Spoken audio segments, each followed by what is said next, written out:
الرحمن الرحیم الحمدللہ رب العالمین والصلاة والسلام علی سید الانبیاء والمرسلین اما بعد فاعوذ باللہ من الشیطان الرجیم بسم اللہ الرحمن الرحیم زین للذین کفروا الحیاة الدنیا ویسخرون من الذین آمنوا والذین اتقوا فوقهم یوم القیامہ واللہ یرزق من یشاء بغیر حساب صدق اللہ العظیم۔ احباب دی وقار، آج ہمیں سورہ بقرہ کی آیت نمبر 212 پڑھنے کی سعادت حاصل ہو رہی ہے۔ اس آیہ مقدسہ میں خالق ارض و سماوات نے کافروں کی مذمت بیان کرتے ہوئے ارشاد فرمایا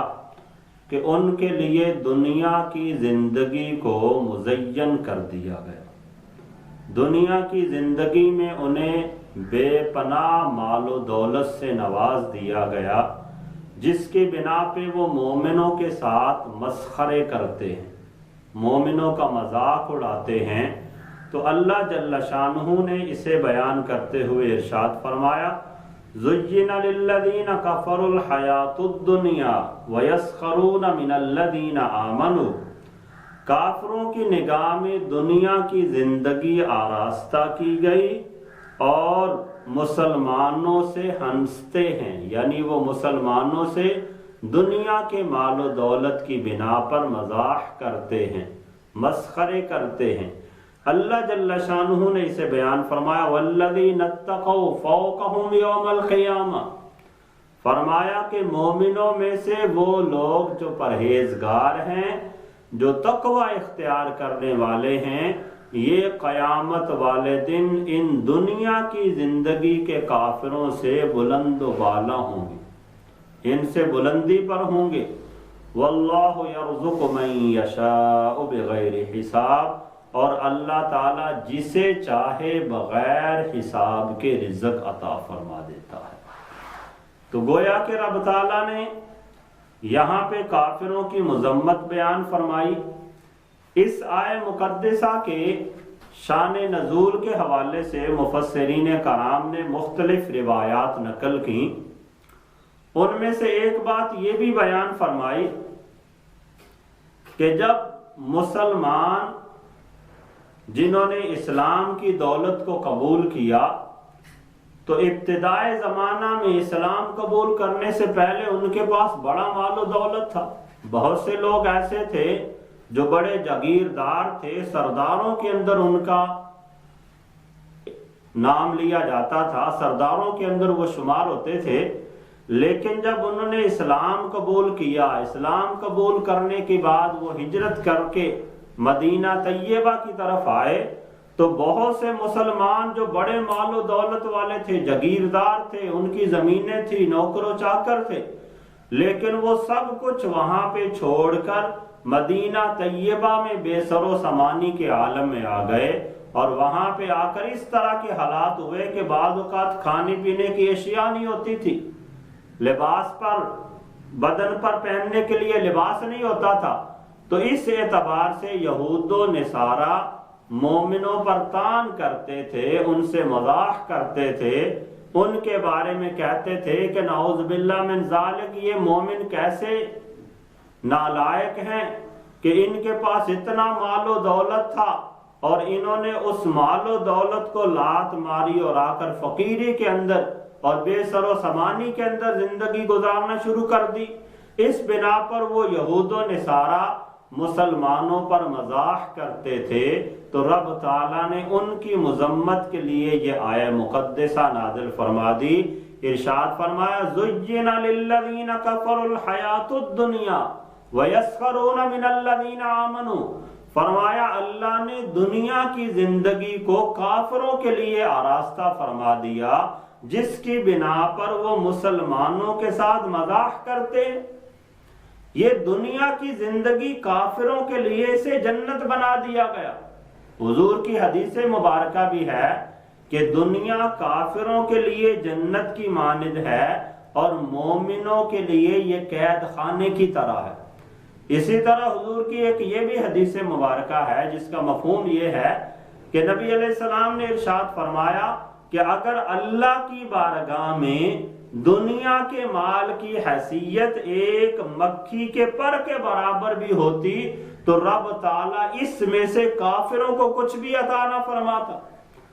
تو رب تعالیٰ کی بارگاہ میں چونکہ دنیا کا کوئی مقام و مرتبہ نہیں، دنیا کے مال کی کوئی حیثیت نہیں، اس لیے رب تعالیٰ نے یہ دنیا کا مال و متاع کافروں کو عطا کر دیا، کافروں کے لیے دنیا کی زندگی کو آراستہ کر دیا، اور مومنوں کو اگرچہ دنیا کی زندگی میں مشکلات کا سامنا کرنا پڑتا ہے لیکن اس کے بدلے میں رب تعالیٰ مومنوں کو آخرت کے اندر بلند درجے عطا فرمائے گا۔ اور اللہ تعالیٰ نے اسے یہاں پہ بیان فرمایا وَالَّذِينَ اتَّقَوْا فَوْقَهُمْ يَوْمَ الْقِيَامَةِ کہ جو لوگ تقوی اختیار کرنے والے ہیں، یعنی جو مومنین ہیں، اسلام کو قبول کرنے والے ہیں، قیامت والے دن رب تعالیٰ ان مومنوں کو ان کافروں پر بلند درجہ عطا فرمائے گا، کافروں پر فوقیت عطا فرمائے گا۔ اس فوقیت کے دو مفہوم مفسرین کرام نے بیان فرمائے۔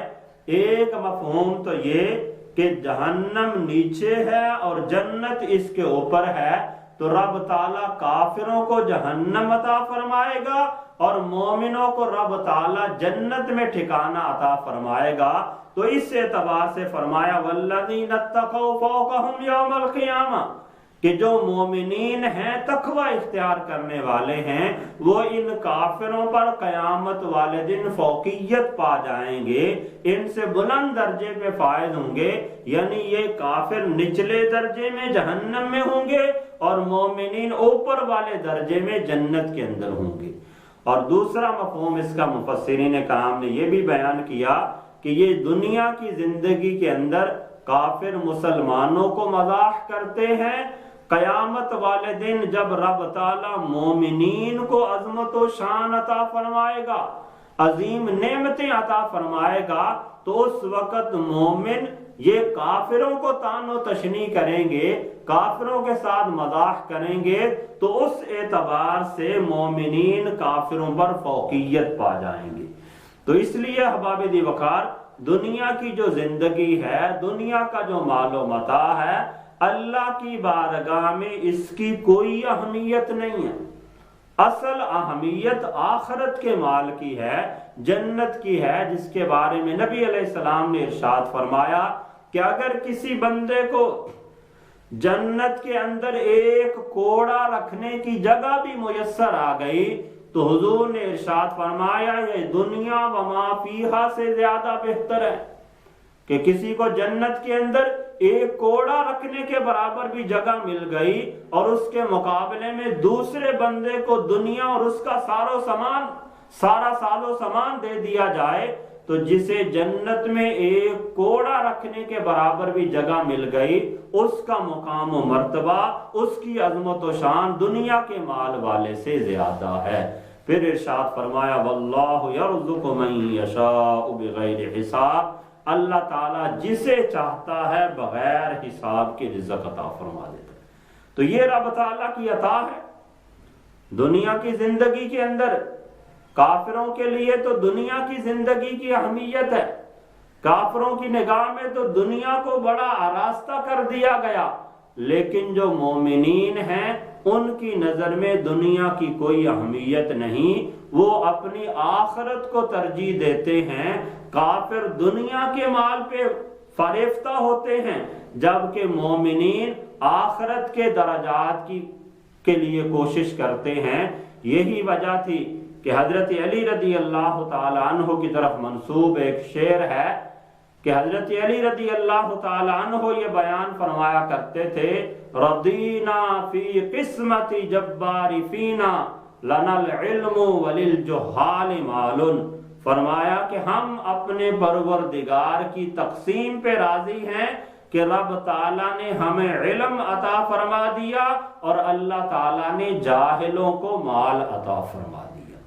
تو احباب دی وقار یہ دنیا کا مال و متاع بعض اوقات انتہائی جاہل بندے کے پاس بڑا مال و متاع ہوتا ہے، انتہائی بیوقوف قسم کے انسان کے پاس بڑا مال و متاع ہوتا ہے، لیکن اس کے مقابلے میں جو بندہ بڑا علوم و فنون کا مالک ہے، جو بندہ انتہائی فہم و فراست کا مالک ہے، وہ دنیا کے اندر تنگی میں مبتلا ہوتا ہے، لیکن یہ صرف دنیا کے اعتبار سے ہے۔ آخرت میں رب تعالیٰ ایسے بندے کو بہت زیادہ اجر و ثواب سے نوازے گا۔ تو ایسے معاملات کی وجہ سے مومنین کو پریشان نہیں ہونا چاہیے۔ جو بھی بندہ اسلام کی طرف آتا ہے اسے مشکلات آتی ہیں، اسے پریشانیاں آتی ہیں، لیکن اس کے بدلے میں رب تعالیٰ انہیں جنت کے اندر بلند درجے عطا فرما دیتا ہے۔ تو فی نفسی ہی مال کا مل جانا یہ کوئی بری چیز بھی نہیں ہے، یہ بھی اللہ کے انعامات میں سے ایک انعام ہے،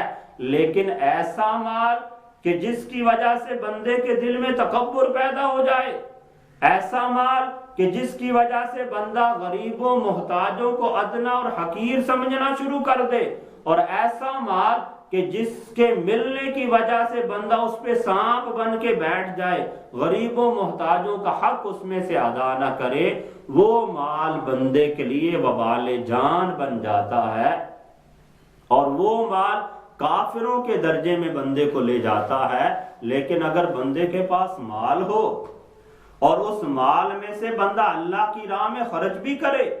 مال کے باوجود بندے کے دل میں تکبر نہ آئے بلکہ وہ عاجزی و انکساری کا پیکر بنا رہے، مال ہونے کے باوجود وہ غریبوں محتاجوں کو حقیر نہ سمجھے بلکہ ان کی عزت و تکریم کا بھی لحاظ رکھے، تو ایسی صورت میں یہ مال بھی بندے کے لیے اللہ کے انعامات میں سے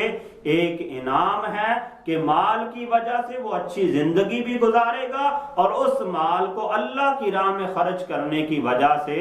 آخرت کے اندر بلند درجے بھی حاصل کرتا چلا جائے گا۔ تو پتہ چلا کہ دنیا کے مال و متاع کو مد نظر رکھتے ہوئے کسی کو حقیر سمجھنا، کسی کو گھٹیا سمجھنا، یہ کافروں والا طریقہ ہے، جبکہ آخرت کو ترجیح دینا یہ مومنوں کا وتیرہ ہے۔ اللہ تعالیٰ کی بارگاہ میں دعا ہے کہ رب تعالیٰ ہم سب کو دنیا و آخرت کی بلائیاں عطا فرمائے۔